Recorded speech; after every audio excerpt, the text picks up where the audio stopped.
Your circumstances are not your identity, and it's time you stop believing that. Because the stories you tell yourself are shaping your entire life, whether you realize it or not. And if you want to manifest new life experiences, you need a new self-story starting now. Because it's those people who can change the story they tell themselves about their current circumstances who become masterful manifestors. And you can do the same. Because in this video, you will discover an easy way to dissolve your current blockage, preventing you from taking on a new self-concept, as well as 2 very easy ways to establish a new self-story, one where you can easily expand and receive and experience your desired manifestations. Hi, my name is Allison, and in this video, I'm going to help you create a perspective shift so that you can adapt your self-concept to be in alignment with the desires you want to experience. This is not a theory. I've used these exact strategies to transform my own life and help others do the same. Let's suppose we're talking face-to-face, and I asked you straight up, what is the reason why you haven't manifested your big desire yet? I can almost guarantee your answer would fall along the lines of, I lack the ability. I don't believe enough. I have too many limiting beliefs. I have too much to overcome. I am too far away from what I want. I don't have enough willpower, vision, or the correct identity. The issue is that you would believe in some way that because you don't have your desired manifestation, you must be currently incapable of having it. Cause and effect, right? I'm not vibrating as a match. I must be incapable of affecting the result, my manifestation. Now, it is correct that you need to give the energy to receive the energy. It is correct that you need to vibrate on the same wavelength as your desired manifestation. Okay, that's the black and white of manifesting. But 9 out of 10 struggling manifestors see this scenario, see this equation, this black and white setup. And then they also look around and see that they do not have the manifestation. And they inject a meaning. They color the scenario with feelings of inadequacy, of unworthiness, of lack. I'm not good enough. This must not be meant for me. I'm not capable. Because that's how we're taught to do it in the regular world. In the 3D reality of cause and effect, if you cannot cause an effect, it means something. For example, when you're a child, if you don't get a cookie from your parents because you were naughty, or you get a D on a paper and everyone else gets an A, you must be dumber than everyone else. Or at work, if you get a 50-cent raise because you didn't perform well on metrics, then you must not be a great employee. Events and circumstances happen. And we have feelings about them. Yes, we live and exist in the world. We are spiritual beings having a human experience. It's sad as a child to not get a reward. It's frustrating to study for something and not pass the test. Nobody feels good about a 50-cent raise. Okay, so we have this equation. Circumstances plus feelings about those circumstances equals the meaning of who we are. Or in other words, we have external causes plus our internal feelings of them equals our identity. Now, when people turn to manifesting to take some control of the reality they experience, it is typically because they want to change their circumstances, of course. And there is nothing wrong with that, except that most struggling manifestors fail to adjust out of this 3D thinking paradigm of external causes and internal effects.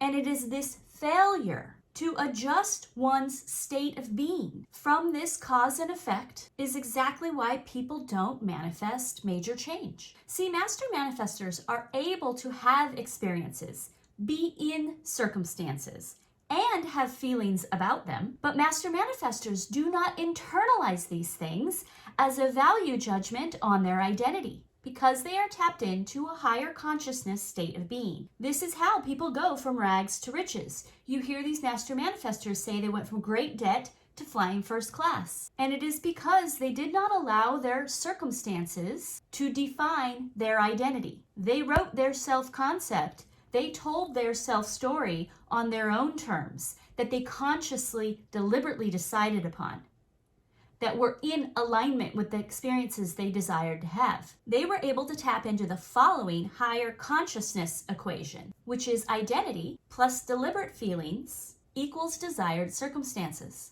To change the state of mind, you change what you focus on and seek only to guide your thoughts and feelings in the direction of your desires and not on the evidence of your senses. You know, whether or not we feel good or high vibe about our circumstances is not the point here. It's can we tap into our higher consciousness to deliberately set the meanings of these circumstances and our feelings about them? Can we do as Neville instructs and guide our thoughts and feelings into the direction of our desires and not be limited and disqualify ourselves based on our current experiences, our current evidence of our senses? Now, I have videos that I will link at the end of this one that deal with identity and videos that deal with deliberate feelings. But this one, we are going to focus on the circumstances end of the equation. Because the point today is to tap into telling ourselves a new story about our current circumstances that do not disqualify us from being a person in alignment with our desired experiences, so that we can flow our energy in the direction of our desires and not the evidence of our senses. And we have two easy options here. Point number one, you do not have to be the result of all of your circumstances. If I put out a video and only my family watches it, I wouldn't say I'm not a YouTuber. I am simply a YouTuber who is growing their audience. Some other examples. If a singer can't hit a high C note while singing, they wouldn't say they're not a singer. They're simply a singer who has not been able to do that yet. If a basketball player misses a shot, that doesn't disqualify them from being a basketball player. They simply just missed that shot. If I have a driver's license and I fail to come to a full and complete stop at a stop sign, I wouldn't have my license revoked. I am simply a driver who chooses to not fully stop. Some other examples. I am a baker. My cake tastes bad. No one likes it. I'm a baker who will try something different next time. I am a successful business owner. Sales tank. I am a successful business owner refocusing my offerings. I am a swimmer. I almost drown in the ocean. I am a swimmer who had a frightening experience. I am a partner. My partner cheated on me. I am a lovable partner for someone else eventually. I am a mom. My child is throwing a tantrum. I am a mom. Who are you? What is the you that you choose? What identity do you decide upon? Be that. Decide it now. And have everything that happens after this decision be an experience of being that person. So that whatever circumstances you find yourself in are simply experiences you are having as that person in alignment with your desire. And this is not evidence that I'm not in alignment, because the evidence of my senses don't prove my identity when I am consciously aware and making a choice of my identity. This is our work as reality creators. We are not responsible for the how of our manifestation. We don't choose how it unfolds, but we are in charge of our state of being, which is perfectly summed up in my favorite Neville Goddard quote. Unless I am conscious of being that which I seek, I will not find it. You must be conscious of being that which you seek. Allow the current circumstances to constantly reinforce your chosen identity. When you are experiencing life and going through it, constantly remind yourself, I am this person no matter what. This is what affirmations are great for. Affirmations are not some magic spell to bring about a manifestation. Affirmations are great as guardrails, as like those bumper pads in bowling lanes for kids that guarantee their ball stays on the lane.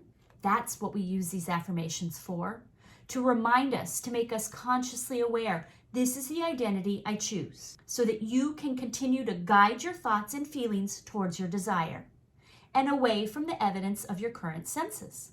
And lastly, tip number 2, which I call the meaningless experience. We can generate a new self-story by simply allowing some things to not be part of it. One of the main issues, of course, is the evidence of our current senses, that we assume because we don't have our manifestation, it's evidence that we're inadequate. But what if instead of it meaning something negative, we just don't allow it to have any meaning at all? Here are some phrases to help you.